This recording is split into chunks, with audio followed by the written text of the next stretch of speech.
Number 1 is the Memphis Grizzlies. They were projected to be the 15th seed by ESPN, following finishing 12th in 2018-19, but before the league suspension, they were 4 games ahead of Portland in the loss column to hold the 8th and final West playoff seed. Grind City, seeing their 2019 second overall pick turned rookie sensation Ja Morant vamp the production of everyone he's surrounded with.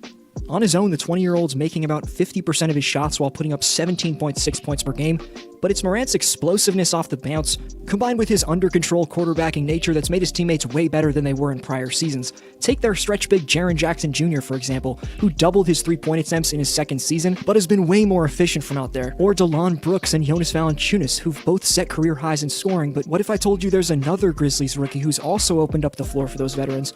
That'd be the 21st pick from last year, Brandon Clark, whose grittiness and hops have been damn valuable and shocking. There's great storylines all around this year in Memphis. Number 2, the Philadelphia 76ers. In my standings predictions last July, I gave the Sixers the 2nd seed after they picked up Horford and Richardson.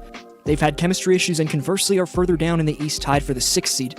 Al Horford hasn't come close to living up to his now looking ridiculous $27 million cap hit. That's going to increase annually until he's at the age of 37. Boston's offense has been much faster and all around better this year without the 11 shots required from slow-footed Al. In 2018-19, Philly was right ahead of the Celtics for 7th in offensive efficiency. In 2019-20 though, yes, losing Jimmy Butler and JJ Redick doesn't help, but 31 minute per game Al's regressed the 76ers offense to 16th in the league. I know Simmons' lack of a jumper takes a brunt of the criticism from casuals, but Ben can guard 1 through 4 and is valuable everywhere else for Philly. Horford just isn't much of a threat, which lets defenses load up on Joel and Ben, but to keep the brotherly love intact, I'll mention how Shake Milton has had some special outings and is flashing some serious scoring potential in his second year. The 23-year-old was averaging around 20 points per game on 58% from the field and 60% shooting from 3 in the 7 games before the season got held up. Some shocking stuff from 2018's 54th draft selection. Number 3, the Oklahoma City Thunder. You're about to see the first of 2 teams on this list where I had brutal projections for prior to the season,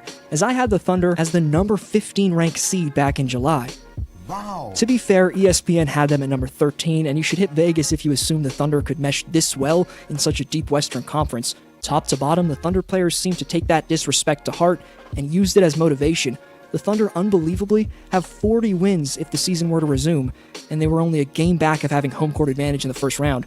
From veterans Dennis Schroeder and Danilo Gallinari to Chris Paul, it's hard to pinpoint OKC's most surprising player, but I'll quickly key in on their sophomore phenom Shai Gilgeous-Alexander. He's a prospect that has league takeover type potential. The 21-year-old's got an overwhelming 6'11.5" wingspan while being listed at a height of just 6'5". Combine that with his mesmerizing ball handling into seamlessly manufactured shots under pressure, and he's one of the top up-and-comers in the NBA in my opinion. Gilgeous-Alexander's more offensively polished than stars that have been in the league a decade plus, and his stats vamping this drastically in just his second year should scare wings in his conference. Number 4, the Milwaukee Bucks. This is an easy and quick team. The dominating Deer would have had 70 wins if they won every one of their remaining games. How could they not qualify for this list? Last video I talked about Giannis's place in history and his steadily dominant development since 2013. After you finish this vid, go check that one out. Now let's look at this beastly Bucks supporting cast. I mean, my guy George Hill is leading the league in three-point percentage. Everyone assumed his best years were behind him. And Chris Middleton looks nothing like that player that crumbled in last year's East Finals. Although 80% of the credit at the very least goes to the Greek Freak for this 53-win slaughtering of the league with 17 games to play, Middleton's averaged about 25 after the All-Star break, and he takes a good amount of the pressure off Giannis. Number 5, the Dallas Mavericks. 2 words, Luka Magic. That's it, Mavs fans who clicked on this video. In all seriousness, this was my 11th seed in July. However, 2011 championship coach Rick Carlisle's instead led his squad to 40 wins so far, and seen Slovenian phenom Luka Doncic elevate into a superstar. Luka's got the handle of Uncle Drew, can step back like the Beard, drive to the bucket, and facilitate like Braun, while having the shooting range of Stephen. No, that's Steven, not Stephen. No one would make that connection. Can't forget Tim Hardaway Jr. He's proved he can be a valuable contributor on a winning team in his 8th season. I ranked him as one of my top free agents at shooting guard. And Kristaps Porzingis is just getting more and more comfortable after he becomes further removed from the infamous ACL tear from New York. The potential-filled European duo of Doncic and Porzingis combines to reach an age of just 45, and their games are a perfect fit for the three-point shooting ways of the modern NBA, meaning for the next decade, you'll be hearing their names in the playoffs deep into the spring. The next 4 teams you can't miss. First, Nicholas Esmail gets the shout-out, saying that Kobe's the greatest draft steal of all time, giving an extremely insightful comment. Thanks for that take and for every other answer from the best Hoopstock community on YouTube.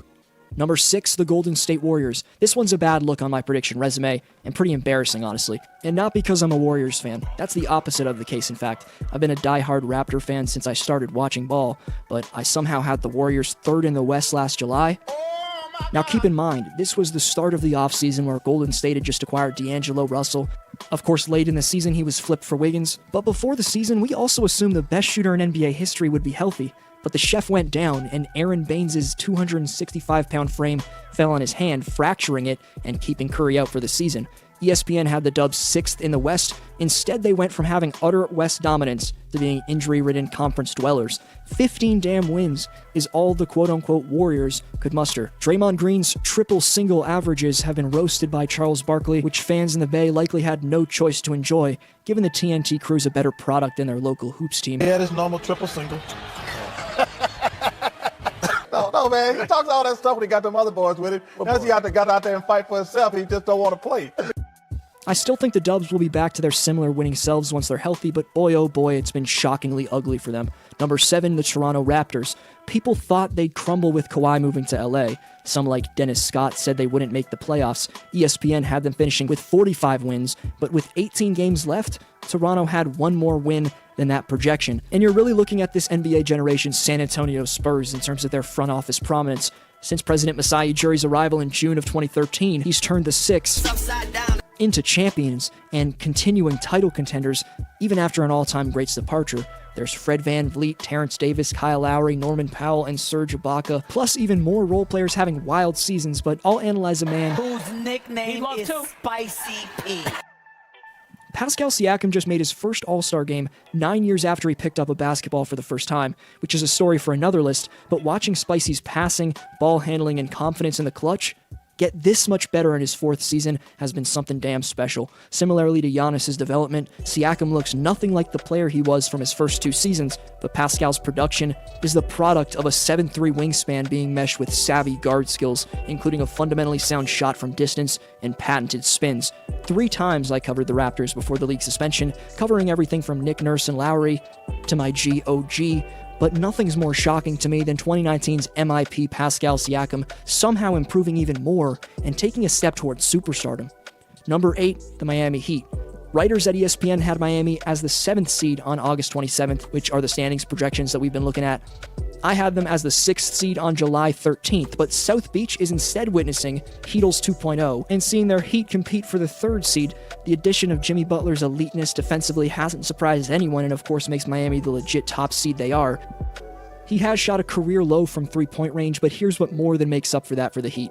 Firstly, there's Bam Adebayo, who in his 3rd season has morphed into debatably the most well-rounded center in basketball. Adebayo can lock both the paint and the perimeter up, which is scary because man's got a 38.5-inch vertical. He's also a nightmare Karl Malone-like force scoring the basketball inside. Next, Miami's got the controversial dunk champ but rising wing Derrick Jones Jr., and then there's Kendrick Nunn, who thinks he's Rookie of the Year, which is a little blasphemous to try and argue that away from Morant, but it's understandable. Kendrick, like anyone would be, felt disrespected getting undrafted and went on to score the 2nd most amount of points in rookie history in his first 10 games. It's fair for him to want that respect, and his story's pretty damn shocking. Can't not talk about one of the league's rising snipers, and another undrafted phenom like Kendrick, Duncan Robinson, who's shown he'll be around for many years and has a ton of potential. In Duncan's 2nd year, he shot a staggering near 45% from deep, and his rookie teammate on the wing Tyler Herro shot just under 40. It's clear, efficient floor spacing around a top 2-way player Jimmy Buckets and beastly breakouts from youngins all around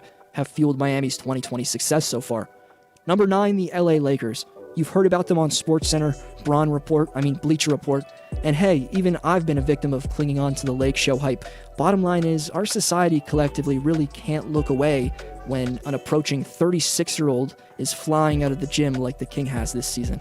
An unforeseen losing season in 2018-19, a season filled with turmoil, seemed to make LBJ appreciate being on top this year to an extent we've never witnessed before. I could tell you about the Carew Show, their veteran role players, Dwight Howard's revamped play, Kuzma's potential, or AD fitting in this well, but without the evident leadership, but more so hungriness of LeBron James in 2020, who knows where the Lakers would be. King James has pleasantly shocked the basketball universe, maybe more than anything this year. I had them as the 4th seed, ESPN had them as the 5th seed. Collectively on both sides of the floor, they've meshed better in their first year than any